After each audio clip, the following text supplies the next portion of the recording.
tuning in. We have been talking to Billy Sharp again, a very sharp young man. I don't know if it's ironic, but he just so happened to have that name. But we are talking to him about his personal story, as well as his book, A True Life. Billy, A True Life Story. And again, it's going to be. You said it's available when? It's available now on Hulu. Eight weeks. It'll be available at Amazon and Barnes and Noble. Okay, so again, if you don't get it in one place, then you can get it somewhere else. Mm-hmm. You know, it's kind of like what we say all the time. You have no excuse not to get a hold of Right. it. You know, and definitely want you, if you have any questions or comments, definitely feel free to call in the area code 914-338-0665. That's area code 914-338-0665. Right now, we actually have a caller on the line now. So before we get back into our conversation, let's take this caller and find out what they have to say. Caller, welcome to Cleveland Inspirations.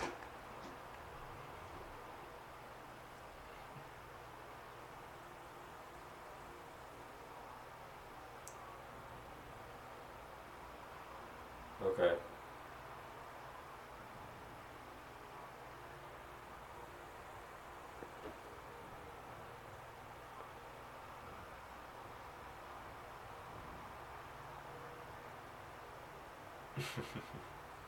Take your time. It's okay. Uh,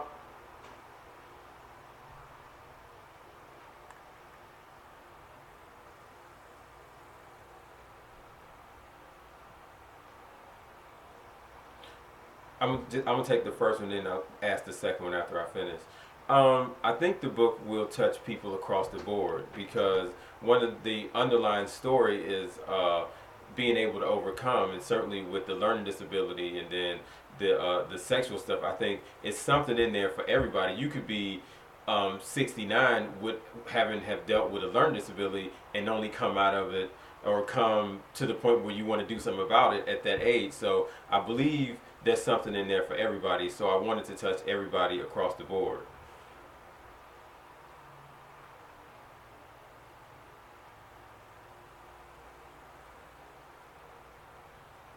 Mm.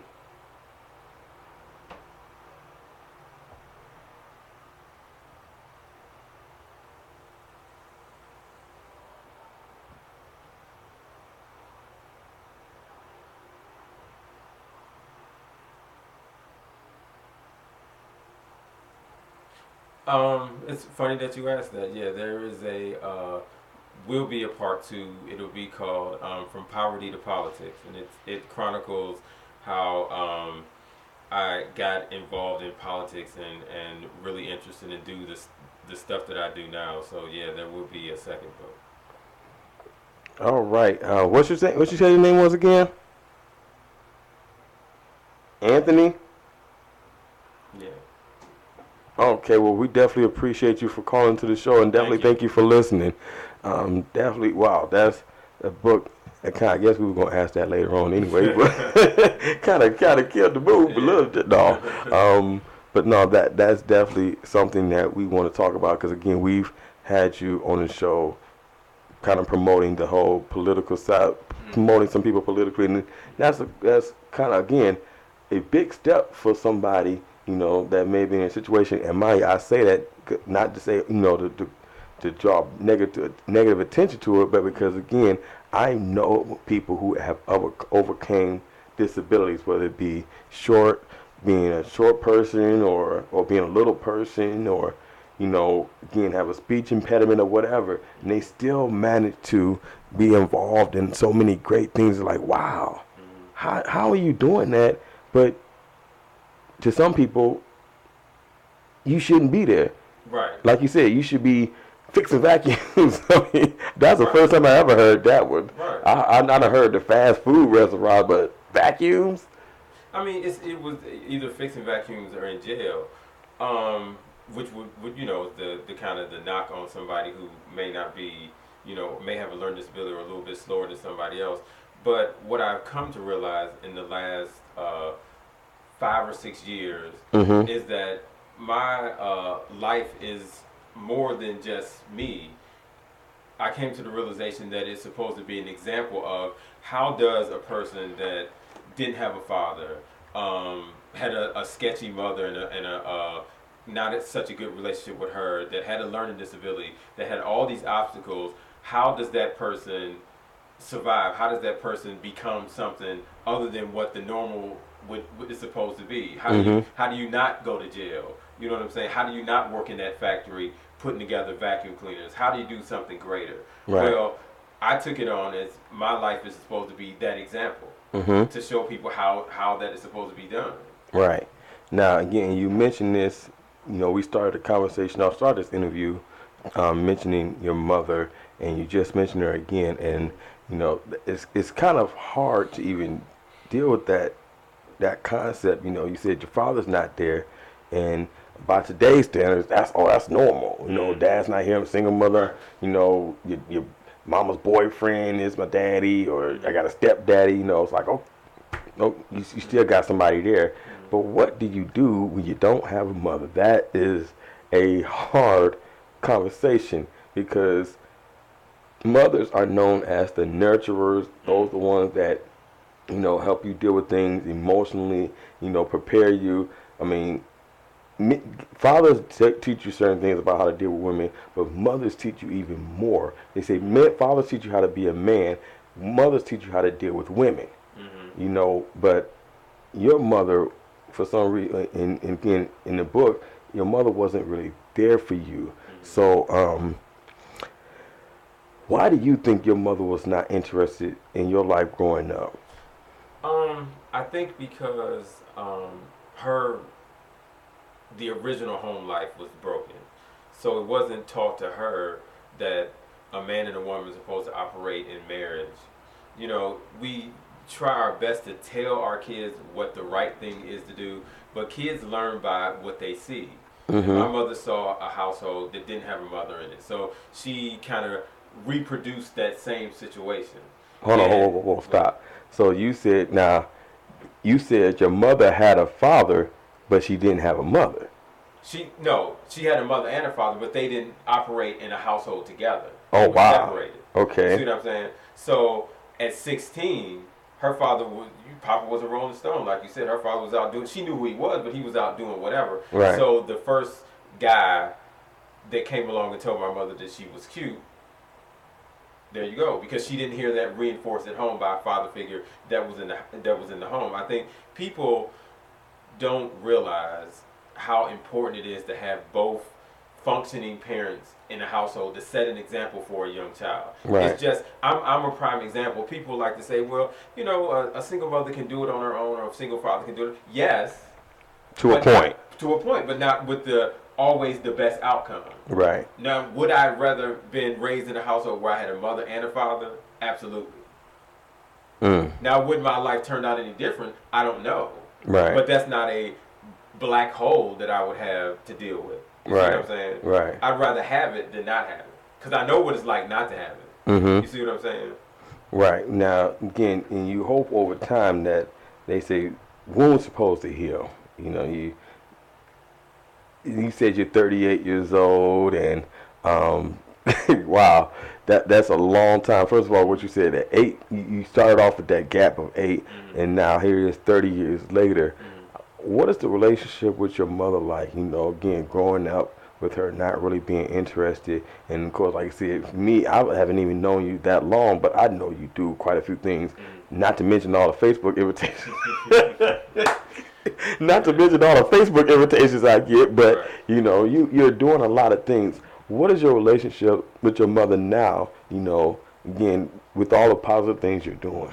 Well, I had to take a hard look at our relationship in the last 10 years. And I had to say that I forgive her because I realized that her situation dictated how she operated with me and my brother. That's why we got separated at an early age, because she was still busy being a 16-year-old or a 17-year-old by the time my brother was born, a 17-year-old, not really concerned about raising kids. So I forgive her for that, but I don't take on the responsibility that was hers as a mother if she was whatever age. she did have a responsibility. So I don't take on that her Mm-hmm. responsibility, but I forgive her because the dynamics of her situation led her to be to kind of, well, she didn't raise us, but led her to put us in the situation we were in, Right. and it's still, I'm still going through some of those effects of that, because it's kind of like when you build a foundation, and if the foundation has holes in it, you can build a big fabulous house over the foundation, but if it has holes in it, there's going to be problems later on. You Right. see what I'm saying? So just forgiving her didn't relieve me of all the problems of what I went through for all those many years. Right. Now, again, we because we want to make sure that we help people understand that regardless of what the situation is, you still have to be. I mean, you have to grow. Mm-hmm. You have to adapt Mm-hmm. in a way, And for you, we're going to kind of fast forward to high school, because we already know, the issues that you already know what's wrong, and you know that it's not right. Mm-hmm. But again, you can't let that hinder you from, being successful Mm-hmm. or proceeding in life in a way that, it's hopefully you can help somebody else prevent that. So now you were in high school, and you got involved with student government, Mm-hmm. for you, how was that? I mean, what was that? How did that come about? Why did you choose to do that? Why did you take that opportunity? Um, because early on in my school life, I was always picked on. I was made fun of. I was called big nose. I was just always the cast out. So I would go at an early age. I was really interested in psychology. I would go in the classroom, just be quiet and just sit and watch the classroom. So I knew why certain people were popular, why certain people were unpopular. Um, I still had the need, even as a kid, to be in the in crowd, but I just whatever it was, I didn't have it. Right. So by me sitting and examining the classroom and the different people, I began to learn what makes people popular. Some people I learned just have it. Some people, just by them being them, just have the knack of drawing people into them and people liking them. Some people, it was the clothes that they wore made them Right. popular because they had Right. the best shoes or whatever. Some people That wasn't me. wasn't me either. Some people were less popular because they didn't have the right clothes on, Right. or they were a little more to themselves and didn't know how to operate in a group of a lot of people. Right. So when politics came along, which was student government, I saw that for me as an opportunity to get myself in front of people where they could see me for the real me and not just judge me because I had a learning disability, I was going to special classes, and I didn't have on the right sneakers. Mm-hmm. You see what I'm saying? So that was my attempt to kind of reintroduce myself as somebody who could be accepted. Right. And I was going to use politics to do that. Right. And not only that, it's kind of in that position to where you almost are. Well, we don't want to say it like this, but you're almost better than them, so to speak. Mm-hmm. Like I said, nobody is better than anybody. But again, when you talk about again the way life is, the way the economy is, and a lot of things are built on what that one P word, politics. We try to throw it off at whether it's this and it's that. I mean, you have to be realistic when dealing with situations, and hence the reason if it wasn't like that, then it wouldn't have been that situation in high school.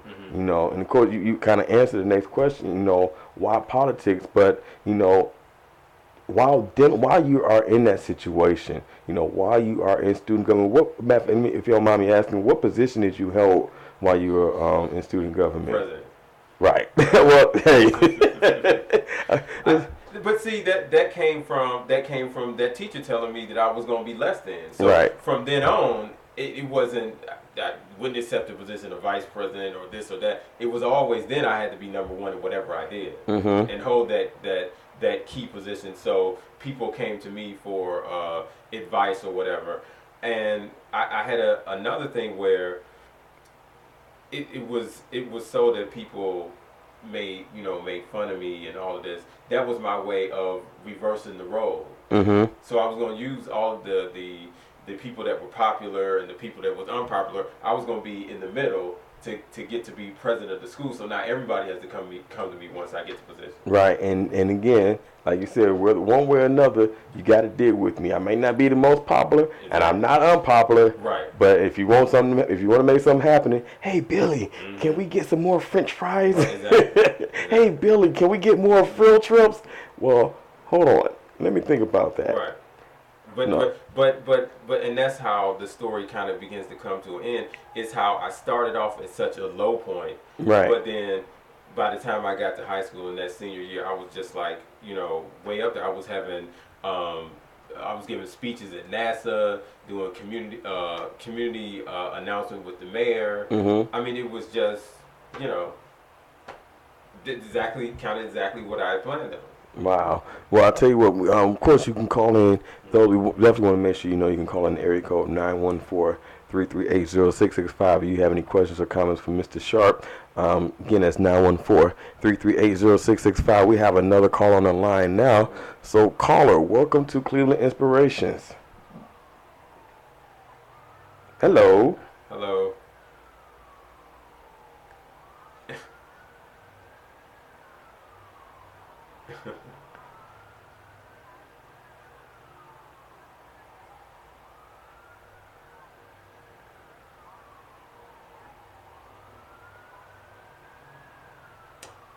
No, I have not. That because I've not until recent years have I even, and this is gonna sound funny, not until recent years since I actually started writing this book, I never even allowed myself to explore the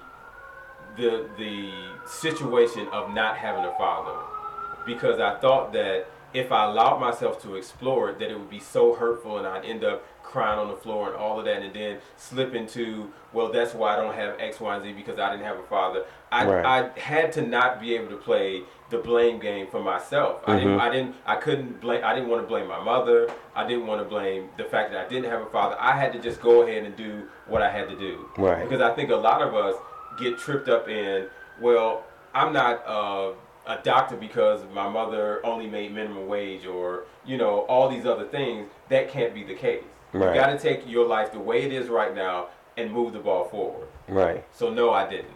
Not until the last couple of years, but I still haven't took the initiative to go and try and look for him. You still there? Well, say before. Well, what is your name? Okay. Antoinette. Is that Antoinette? Yeah. Oh, okay. Well, we would definitely appreciate you for calling. Thank you for listening. We definitely getting that brought up a good point, because mind you, we have the different shows out there, Mm-hmm. the Maury Poviches, and and definitely come on now, we know Maury is just good for it. Mm-hmm. And all we do is hear these tests, and people go on there. Sometimes, I mean, it's more of a money thing now. Some people say it's almost like big business. The DNA test. Ooh, who's the father? But and you have a lot of people that literally will fight and will do their best to explore that. But that was not even an interest for you at all. No.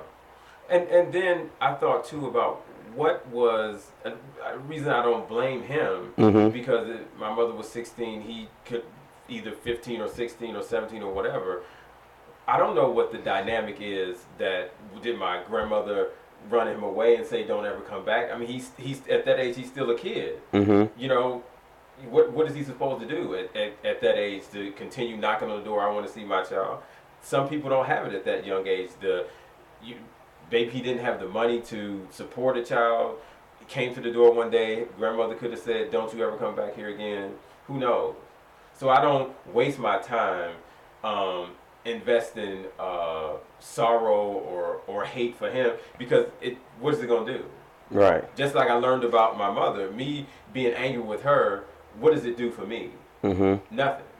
It just always puts me in a bad place. So that's how I came to the conclusion. I just gotta forgive her and then move forward from there.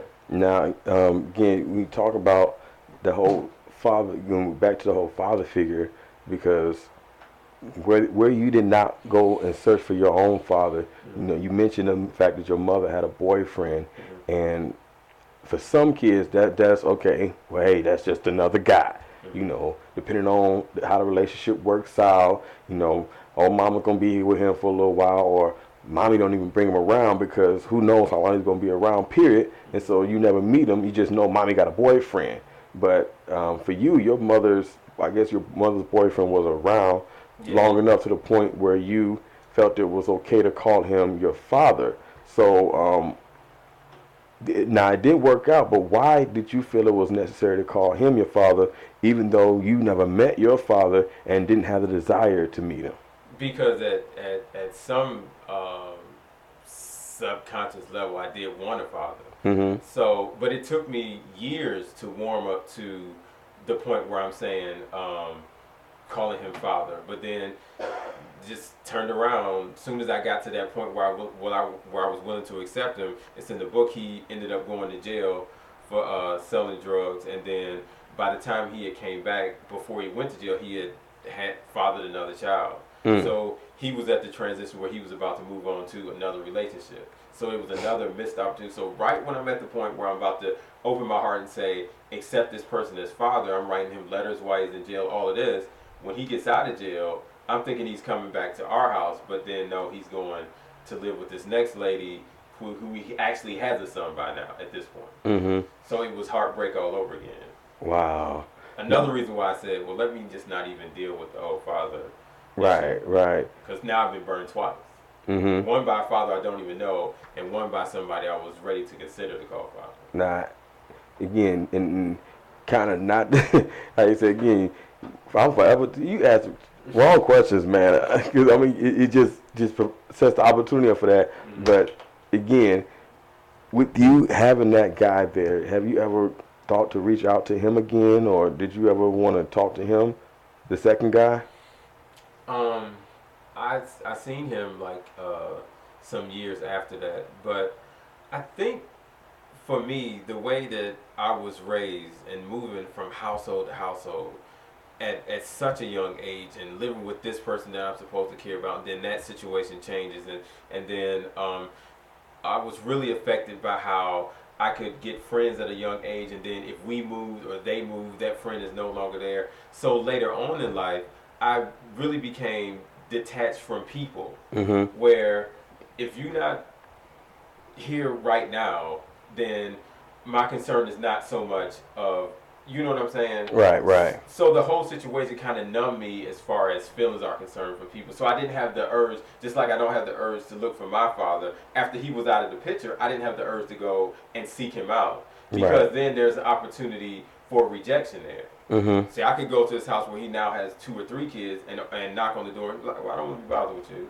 Then that's unnecessary rejection I didn't have to deal with because I could have just stayed where I was at and don't even look. Right. But now, kind of getting back to, because now the guys are out the picture, you know, you don't know who your father is.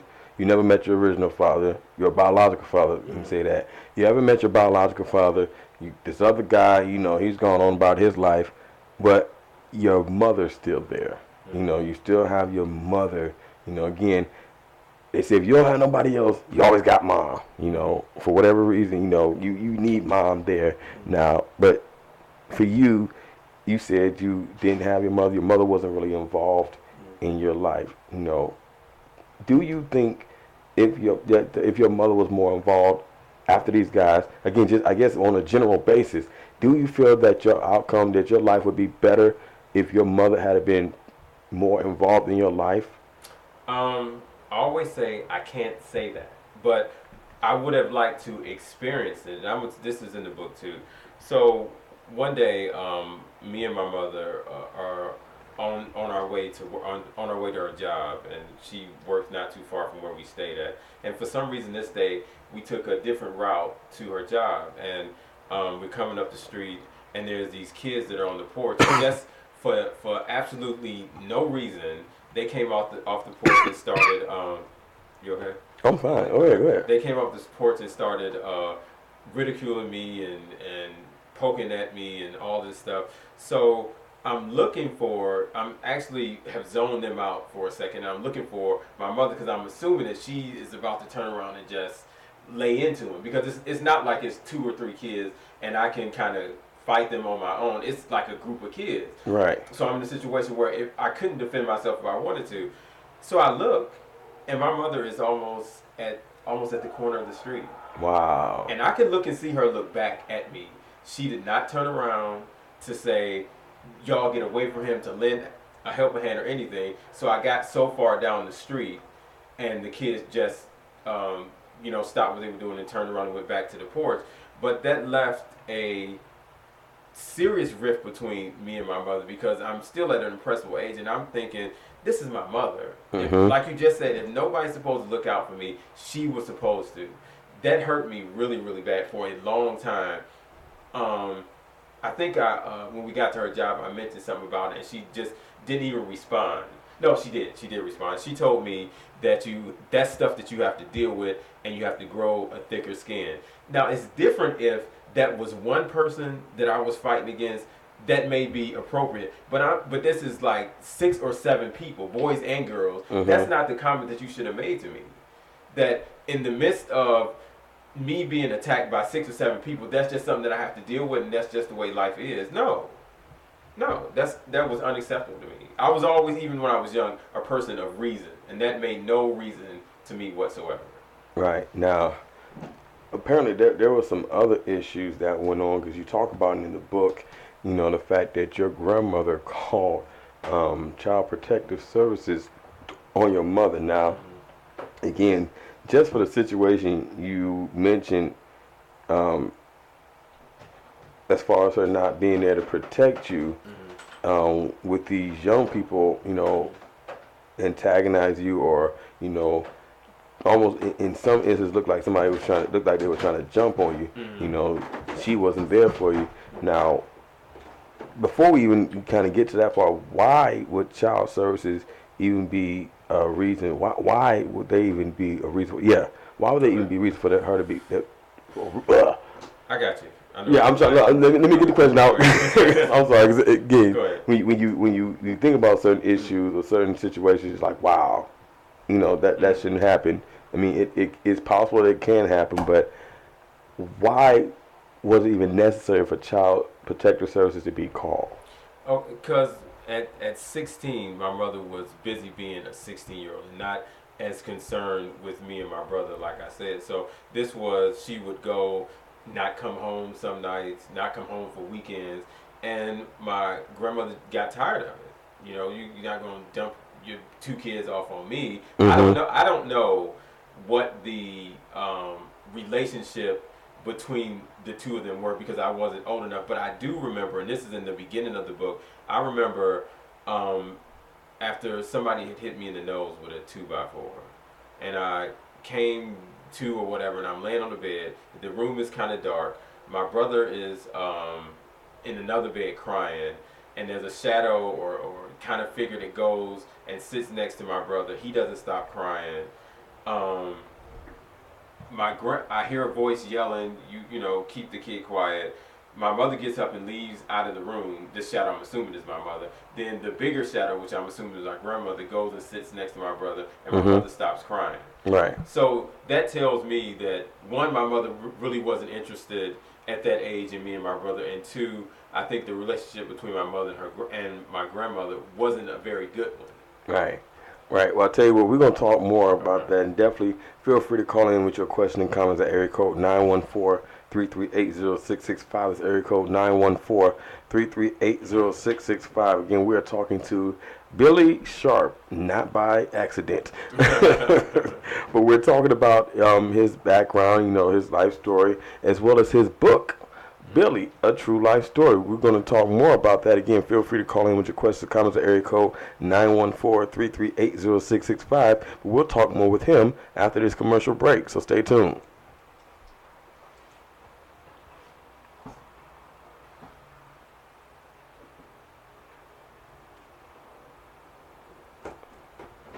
We got another 30 minutes. Huh? Yeah, 30 minutes, yeah. Trying to get all your questions in here, man. Okay.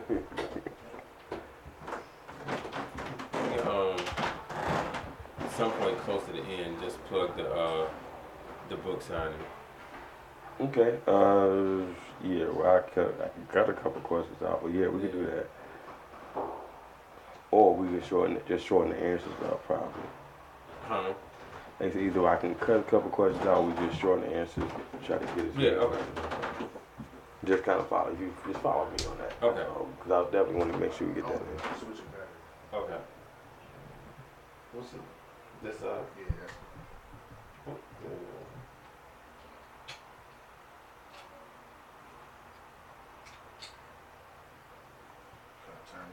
Yeah, or that's. Hold on, let me just. That's what I should have did in the first one.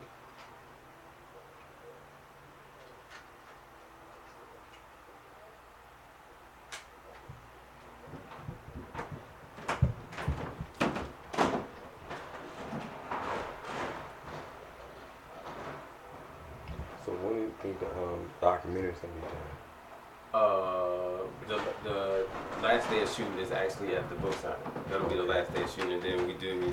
I think all of November we'll be editing it out. It should be ready in December. And actually, I'm gonna try to do a premiere at this movie theater down the street from me on Detroit Avenue. They refurbished these old movie theaters. Oh, So I'm gonna try the to Capitol? Yeah, I'm gonna try to do a Everybody premiere. has something at the Capitol. Yeah. Okay, you got a red carpet? Gonna have a red Yeah. carpet? Actually, we'll have the red carpet for this book signing. It'll be yeah. yeah. I gotta give you a suit. Yeah. I'm gonna go Nick Cannon on it. I'm gonna dress up as Billy Sharp. Yeah, you still. Then hopefully we have a rap party after that. I'll have some drinks there, and everybody can let their hair down. Yeah, I'm gonna come in as Billy Sharp. Who is that guy? That's Billy Sharp. No, that ain't Billy Sharp. He look like Billy Sharp. He look sharp. I know that. No, I'll say this, dude. I appreciate this, man. No, I appreciate you. Honestly, you a bigger service to me. I put it again for the level that I'm on. I think everything is big. Like I said, especially when I did that, dude. I think everything. So I wasn't, because I didn't get to go. I'll tell you about it after the show. But no, it was big. It was nice. It was definitely a story that God. And it's crazy for me to have done that, and then turn around and do this. Right. It's like, wow. I don't know what I'm at right now. Right. But that's the thing too. I copywrote everything, so there's a potential for. I wasn't thinking about a stage play. I was thinking maybe a movie. So we'll see. Oh, okay.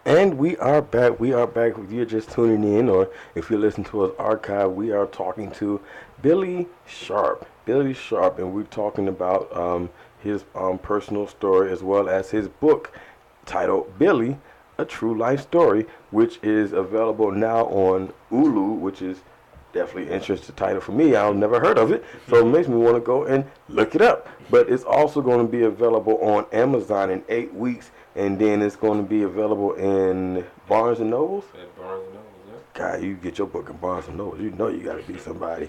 Wow. I'm just trying to get on the corner. I didn't get out and wrote a book yet. So anyway, we are definitely, he's given me a definitely a different insight. You know, again, like I said, and I've said this throughout my career in entertainment. You know, I've had people on TV. I've done television and interviewed major artists, popcorn artists, independent artists, and kind of really focused on the music. You know, what's the job? What are you doing? And what's the next project you have coming out? But you never really get behind the scenes. Not until you watch what the MTV story or the Unsung, or got the Unsung on TV One, and what was some of my favorite the True Story series. True Hollywood Story. Right, I always like that. I would say you think you know, right, but you have no idea. Right. this is the true story of Billy Sharp. But yeah, this is definitely give me an insight again in the why you do what you do. You know, why you are in the positions that you are in, because it's really about overcoming. It's really about helping people understand, regardless of what the situation you're in, regardless of what stigma people may have about you, you still can be successful. You still can be motivation. You can still be an enlightenment to others, but you have to take on that. You can't expect somebody else to do that for you. Certainly not. Certainly not. Nobody's gonna come and hand you anything on the silver platter, and it kind of affects you too when you do stuff the way that I do, where you have to fight the extra inch for everything. Mm-hmm. You look at other people and say, you know, I had a friend that probably in their 40s now, but I mean had the perfect life. Father worked at Ford, mother had her own small business, had all that opportunity, but just squandered away because they didn't have the stuff inside to want to drive to be something better. Right. You know what I'm saying? Right. And then I tell that now to parents now, you know, watch your child when they get 16, 17, watch them on that first job. Do they have the hunger to want to work, or are you forcing them to work? Right. If you forcing them to work, that's going to be a problem later on. Right, Because right. that's going to be somebody who wants to call off of work or maybe not work at all. But when the child is like I was, when I was 14, I couldn't wait to get that first school summer job. Mm-hmm. Because it was just in me to do something better, to be something better, to be something better. Right. But not only that, and again, this is something, an element that a lot of people shy away from, or not even shy away from, they just reject the power of, you know, the necessity of having a relationship with God. And of course, there's a lot of questions today, about, or a lot of conspiracies or theories of who people are really, worshiping and serving. For you, again, with the things that happen in your life, you were introduced to God, and that, according from reading the book, that makes a big deal. And for a lot of people, like I said, they don't know who God is, and they don't even care. And then there's some that know who God is or know the power that He holds, but they still reject it anyway. So for you, again, after going through all of those things, and again being in the situations you have been in, for you, how important has God been in your life? Absolutely important. I could always say if my mother did one thing right, it was that she introduced me to God, because she took me to church when I first got here when I was 8. Sunday we went to church. She was a usher at the church, the little small church, and it's a picture of the church in the book. Okay. It's a little small church, off of Superior, like 66 Superior, little small church. But that's where it started, and that stayed in me. I actually been baptized twice, because I think the first time I got baptized, I was young. This was when I was in Kentucky. I got baptized later because then I could understand why I was getting baptized. I ain't gonna lie to you real quick. My pastor would love you right now. My pastor would love you right now, because he talks about that, I guess I might as well give him a shout out. Pastor Anthony Singleton, pastor of Emmanuel Christian Church, he talks about that all the time. The fact that people get baptized because grandma said so, right, or mama said so, or I seen somebody else do it and I think it's cool, but you don't even understand what that really means. Exactly. So like I said, that's a big deal. Now, going through life, that I say, you train up a child in the way he should go. When he is old, he should not depart from it. That's the scripture. But some people, like I said, still reject it. So do you think for you, would your life have been, would you think your life had been any different, or would it have been worse if you had not been introduced to God? I'm almost sure of it. So look at this in a big picture sense. If my mother was all of these things that she failed at, maybe in the big scheme of things, it was only her one duty, her one thing at least in my life, was to do the one thing, which was to introduce me to God, which is the thing that turned my life all the way around. So I think I'm in high school. This is in the book too. I think I'm in high school about the 11th, or probably about the 11th grade, and I'm getting ready to be prepared to run for student government the next year. Right. So my friend took me to my friend's mother took me to her church, which was Mount Gilead Baptist Church, which is the church I go to now. Pastor Nathan Nance, pastor there now. Back then it was Freddie Brown. Took me there, and I said, you know what? In order for different things to start happening to me, I have to do something that's different. I go by, if you put garbage in, you're gonna get garbage out. So you keep putting the same thing in, you keep getting the same result. Right. So now you have to do something to shake it up a little bit. Right. Do something different. So I said I'm gonna get rebaptized, because now I understand it. I want to give my life to God and start serving in a different way, because if I try to take control and say that life is going to move this way, it's certainly going to move another way. And you've heard me say on other shows that I don't set my agenda. God sets my agenda. Right. So when the next issue comes down the pike, he sends it down the pike. I don't. Right.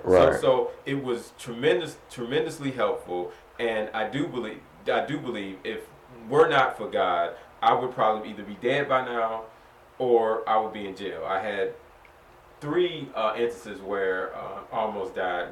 The first one, they told me when I came to, because I was in a coma, that I had actually drunk some fingernail polish remover. This was I was really young. I drank some fingernail polish remover. I almost drowned to death one time, and then I got hit in the head with a stone cinder brick. Wow. Yeah. So God. When you look at those things, you got to say there's a God somewhere. Gotta because any one of those things you could have been dead, man. Should have took me out. Right. So now again, and this is kind of to bring everything together. You know, again, and if you had to, just when you mentioned that last part, it's a blessing that you see you sitting here now, man. You know, you got to you have to have learned something from all of that. You don't go through rejection, from biological parents. You don't go through rejection from surrogate parents.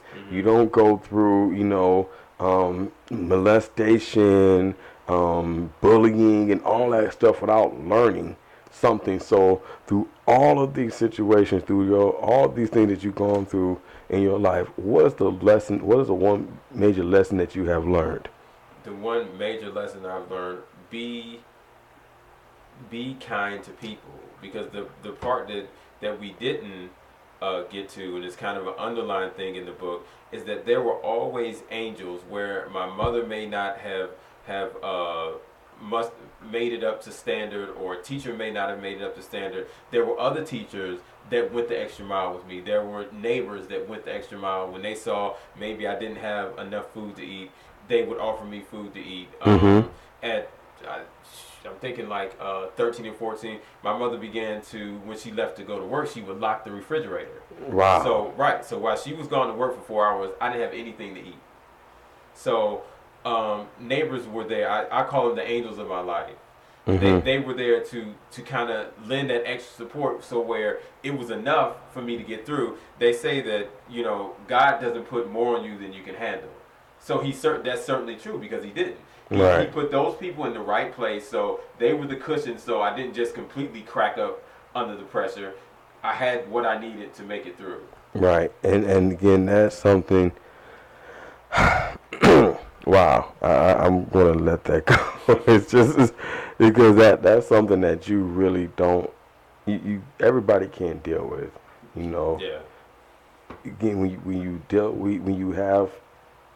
talk about going through life, trying to see things differently from a different angle, sometimes those situations, you never let go of. Right. And the fact that you got through that, and you still see the positive outside, like, wow, how do you see positive through all that negativity?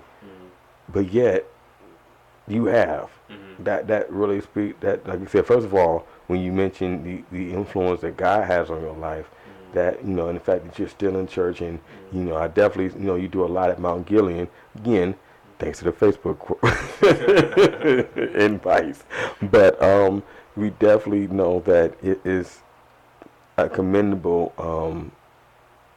that's commendable of you to even want to continue to be positive and to do good to others, regardless of what was done to you.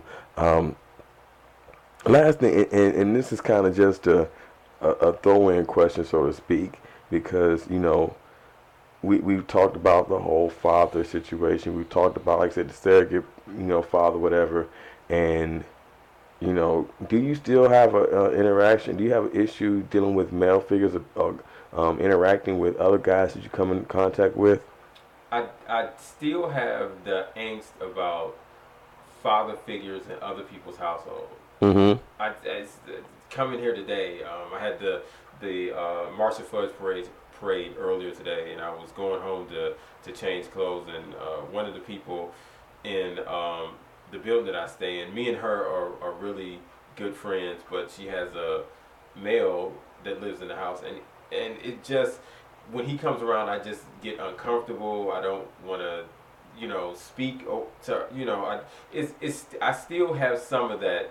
Even all the stuff that I've accomplished, I still have some of that from my childhood. Still, it's still there, and that today made me realize some of that is still there. Right. But I mean, and of course, like I said, you continue to have faith in God. You can get through those things. You have to, especially, dealing with the people that you deal with, doing all the great things that you do, even to the point to where, I know one time you had mentioned that you had ran for city council, so you got to kind of get around that. So for you, kind of last thing before we get into some other stuff, do you think that you running and being a part of student government in school, did that propel you into wanting to get involved in politics? Definitely, definitely. This is what I realized. I was good at it. So remember when I said when I would go be in a classroom and people would just ridicule me out of nowhere. So I had something. I had something where people would just automatically pay attention to me. Right. So my thing was mentally to turn that into a positive, because they would pay attention to me for negative reasons. Well, I was going to take that attention that they gave me and turn it into something positive. Right. So I had the one thing that nobody else had, was that people just, no matter what, if I walked into the classroom, people were focused on me. So I said, well, let me turn that into a positive. Right. That's the way to do it. He said turn lemons into lemonade. Right. One man's trash is another man's treasure. Yep. Okay, I think I ran out of them. But those are two main ones I know. You turn lemons into lemonade, right. And one man's trash is another man's treasure. So, don't think for a minute, hey, it's not possible or nobody's listening, because be surprised. I'm still shocked. Sometimes people listen to me, but then again, they say, you have such a compelling voice. So you got to get that big voice, guy voice, Right. And that makes a big difference. But again, you have to use your talent. Don't let anybody take the talent away from you. The talent is there. It's up to you whether you choose to use it or not. Now, again, we've been talking about your book, A True Life Story. I mean, Billy. The name of the title of the book is Billy, A True Life Story. What do you have? Well, you mentioned, first of all, let's talk about where is it available? It's available on Hulu. And then you can actually pick it up at my website, BillySharpOmniMedia.com. Okay. You can pick it up there too.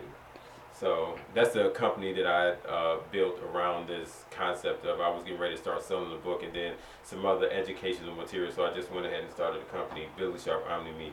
Okay. Now, but you also said it's going to be available on some other sites as well. You'll be able to get it on Barnes & Noble, get it at Barnes & Noble in 8 weeks, and Amazon in 8 weeks. Okay. Now, Barnes & Noble, is that the website or is that the actual store? The actual store. Okay, so it's going to be going to be actual hard copy as well. Yes. Okay. That's important to remember, because some people think ebooks are so much easier, but some people want the hard copy. Now, of course, if you have a hard copy, then there has to be a signing or something that goes along with that. So you gonna and you have any other events to go along with this book? So I have my very first book signing. I want everybody who's ever supported me to come out, and any friends of mine. It will be at the Bracknell Community Center, October 18th from 4 p.m. to 7 p.m. There you will be able to get your signed hardcover. There's a difference between hardcover and paperback. Right. I wanted to do hardcover at the book signing because I was never supposed to write a book based on everything that's transpired in my life, and especially my younger life. Right. So for me, I want to do that first edition. When you come to that book signing, it'll be in hardcover, and you get a signed copy. So and it lasts longer. And it lasts longer. So October 18th, everybody come out. That's a Saturday from 4 to 7 p.m. at the Bracknell Community Center. That address is 10300 Brighton Road in Bracknell, Ohio. Okay, anything else? Because I know that can't be it, is it? It's not. Then after that, because everybody who have worked so hard on this, we got some performers coming out for that book signing. That will be, might I mention, a red carpet event. We'll actually have the red carpet there, Yes. so come dressed for the red What'd carpet. you say? Platform shoes? It's on, son. It's on. Everything. We're going to try to do something different with this book signing. But after that, we'll No, I was just talking about for me. I'm coming in platform shoes. We'll have the after party and wrap for everything at the Harvard Square Community Center. That'll be from 8 p.m. to 11 p.m. For that, you must be 21 and over because we will have liquor there and food. It'll just be a great time. Alcoholic beverages. Yes. And, you gotta be specific. Don't say liquor. Like, oh my God, these a bunch of alcoholics. Alcoholic beverages. Absolutely. That will be at the Bracknell Community Center. That address is 13510 Harvard Avenue, and that will be on the 18th as well. But that'll be from 8 p.m. to 11 p.m. Okay. Gosh, wow. Now again, because you also on other things, I would say you mentioned the website, but how can people stay in contact with Billy Sharp? You can follow me on Facebook at BillyL.Sharp. You can follow me in the organizations that I have, Young Black Democrats or Organizing for Action. I have a blog, Billy Sharp Service on the Move, and then the company website, Billy Sharp Omni Media. God, man, see, that's it. Next person that tell me you busy, you do a lot. Look at Billy Sharp. You tell Billy Sharp that you entirely too busy. I don't know. And I know you the one that manage majority of those, don't you? Yeah. I mean, I have people working with me, but I've learned you gotta build a foundation, and once I feel like the foundation is good enough, then I turn it over as much as I can to other people. It's That's hard. Pretty hard. It's hard. It's like, this is mine. Yeah. I built it. But not only that, you get a certain satisfaction when you see the job is done. Whereas if you give it to somebody else and it's kind of not done the way you feel, if I did it myself, you know what I mean? So. Yeah. So. But we have to, eventually we got to let go, especially again, we want to be able to reach other people. And again, definitely with a story like yours, we definitely want that to reach as many people as it possibly can.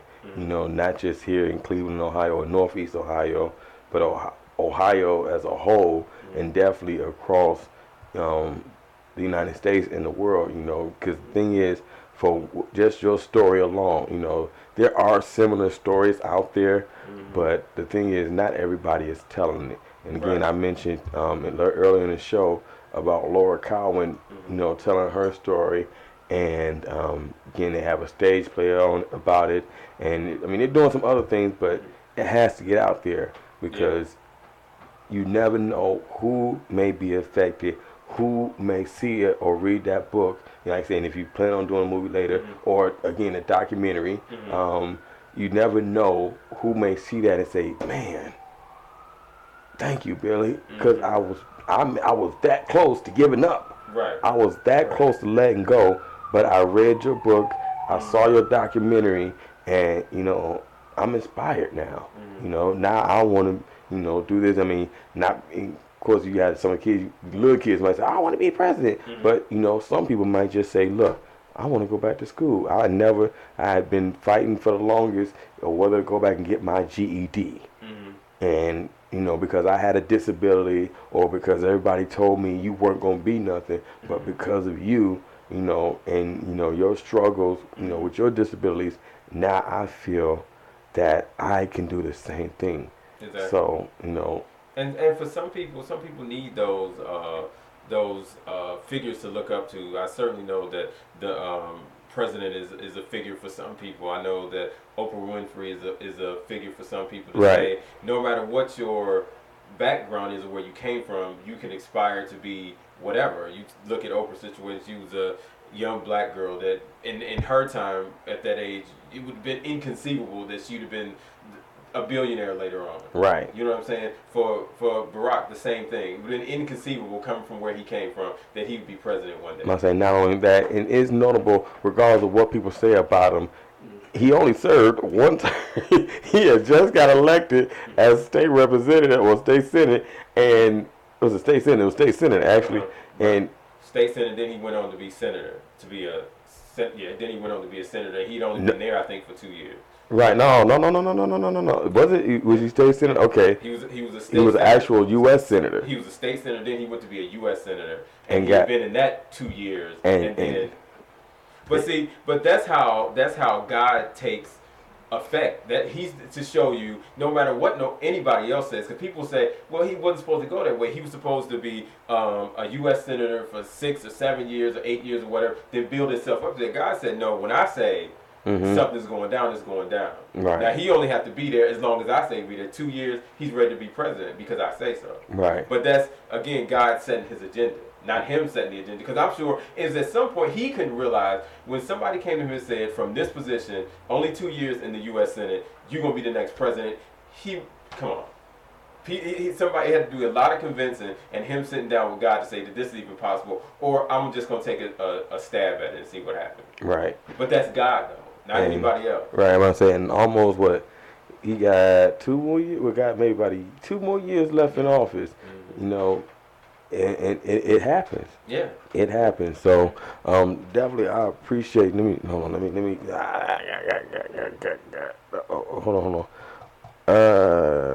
Yeah, I get so caught up in the conversations, I forget I still got to produce a show.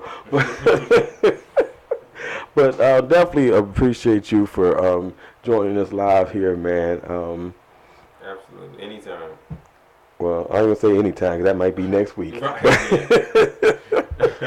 I told you, man. I told you one time before. You come down here so many times, you're gonna end up on the staff. I'm gonna have to give you a show and everything. But no, definitely appreciate you for even choosing us as one of the places to come and tell your story.